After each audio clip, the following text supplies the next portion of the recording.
Salam damai sejahtera di dalam Tuhan kita Yesus Kristus. Shalom, selamat pagi dan semangat pagi. Jumpa kembali dalam renungan pagi kita untuk hari ini, Selasa 25 Oktober tahun 2022. Dan pekabaran firman Tuhan kita di pagi ini dengan judul, Beritahukan kepada anak-anakmu.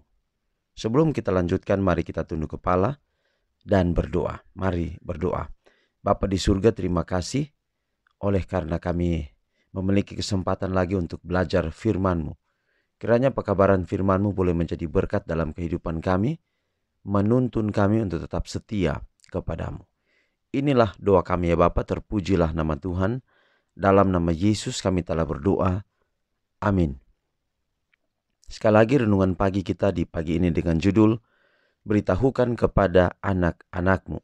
Dan ayat Alkitab Yoel 1 ayat 3, ceritakanlah tentang itu kepada anak-anakmu, dan biarlah anak-anakmu menceritakannya kepada anak-anak mereka, dan anak-anak mereka pada angkatan yang kemudian. Sekali lagi, Yoel 1 ayat 3, ceritakanlah tentang itu kepada anak-anakmu, dan biarlah anak-anakmu menceritakannya kepada anak-anak mereka, dan anak-anak mereka kepada angkatan yang kemudian.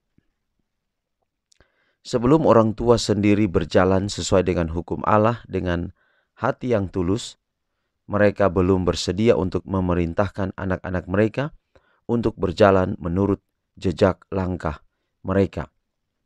Satu pembaruan di dalam hal ini diperlukan satu pembaruan yang niatnya harus mendalam dan meluas. Mereka harus mengajarkan kepada anak-anak mereka bahwa itu adalah suara Allah yang ditujukan kepada mereka dan harus ditaati dengan seksama. Dengan sabar, mereka harus memberikan petunjuk kepada anak-anak mereka.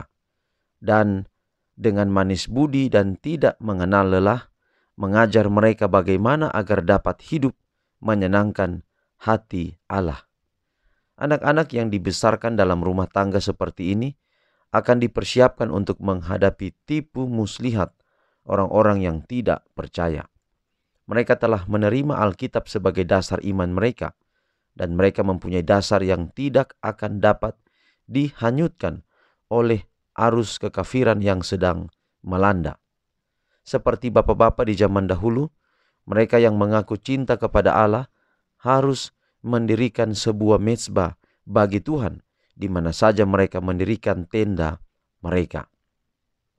Jikalau pernah ada satu waktu di mana setiap rumah tangga harus menjadi sebagai satu rumah doa, sekaranglah waktunya. Bapak-bapak dan ibu-ibu harus sering mengangkat hati mereka kepada Allah dalam permohonan yang rendah hati bagi diri mereka dan anak-anak mereka. Satu rumah tangga Kristen yang teratur baik merupakan satu alasan yang berkuasa dalam membela kenyataan dari agama Kristen. Suatu alasan yang tidak dapat dibantah oleh orang yang tidak percaya. Rumah tangga adalah sekolah pertama bagi seorang anak, dan disinilah harus diletakkan dasar untuk pelayanan seumur hidup. Prinsip-prinsipnya harus diajarkan bukan hanya dalam teori belaka. Prinsip-prinsip itu harus membentuk latihan seumur hidup. Pelajaran yang menolong harus diajarkan kepada anak itu sedini mungkin. Lebih sempurna roh pelayanan sejati memenuhi rumah tangga. Lebih sempurna itu dikembangkan dalam kehidupan anak-anak. Mereka akan belajar menemukan kegembiraan dalam melayani dan berkorban demi kebaikan orang lain. Jadi saudara, apa yang kita hidupkan itulah yang dipelajari oleh anak-anak kita. Kalau kita orang tua belum menurut hukum dengan baik, maka jangan kita memerintahkan anak-anak kita berjalan menurut jejak Tuhan. Oleh karena ajaran yang benar adalah yang dicontohkan kepada mereka. Kalau ajaran itu benar, maka yang dicontohkan adalah juga hal yang benar. Pada waktu-waktu tertentu, orang tua sebenarnya itu telah memberikan contoh kepada anak-anak. Dan ada waktu yang berikut kemudian, anak-anak mengharapkan bahwa apa yang mereka lakukan, semuanya itu oleh karena teladan yang diajarkan oleh orang tua mereka. Itulah sebabnya kadang-kadang orang tua kita, mereka berupaya untuk melakukan yang terbaik dalam teladan kehidupan mereka. Karena itu akan berdampak kepada apa yang akan dihidupkan oleh anak-anak mereka. Kalau kita sebagai orang tua berharap agar anak-anak kita menjadi anak-anak yang baik, maka kita terlebih dahulu harus menjadi orang tua yang baik. Bukan hanya kepada anak-anak kita atau kepada keluarga kita, tetapi sikap kita kepada orang lain yang ada di sekitar kita. Ini tentunya merupakan penginjilan yang paling penting. Kemarin kita telah pelajari bahwa ladang di sekitar kita bukan dimulai dari tetangga-tetangga kita, tetapi dimulai dari keluarga kita, dari rumah kita. Dan penekanan pada hari ini bahwa pelayanan yang sempurna di sekitar kita, di sekeliling kita, bahkan di tempat yang lebih jauh, pelayanan itu harusnya telah sempurna dalam rumah tangga kita. Kehidupan kita dengan keluarga kita akan memampukan kita untuk sukses dalam penginjilan kita kemana saja kita pergi dan berada. Itulah sebabnya sebagai orang tua, apabila anak-anak kita, mereka boleh dikenal atau mereka boleh dihormati, dihargai di tempat pekerjaan mereka atau di lingkungan mereka berada sekarang ini. Mungkin kita telah terpisah jauh,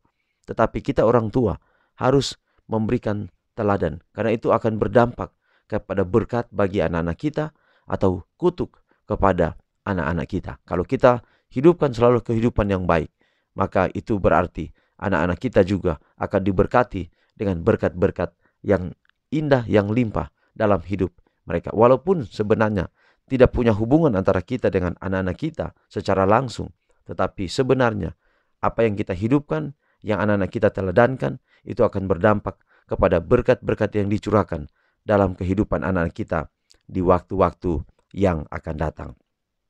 Biarlah ini akan menjadi berkat bagi kita semua di pagi hari ini. Mari kita akhiri pekabaran pagi ini dalam doa. Mari berdoa. Bapa di surga, terima kasih oleh karena orang-orang tua kami mengajarkan hal yang baik kepada kami. Sekarang tanggung jawab kami adalah kami boleh mengajarkan hal-hal yang baik kepada anak-anak kami.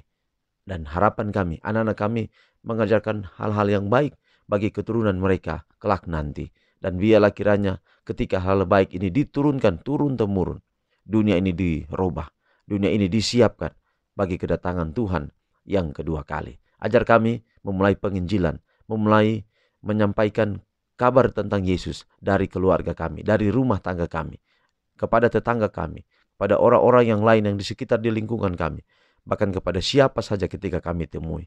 Dan kiranya lewat kehidupan yang baik dari diri kami, dunia ini segera diinjili dan selesai, Yesus akan segera datang. Bapa di surga, berkati kami sepanjang hari ini dalam semua tugas dan tanggung jawab kami, kiranya selalu berhasil oleh karena Tuhan. Pelihara kami, berkati kehidupan kami. Inilah doa kami, dalam nama Yesus kami telah berdoa. Amin.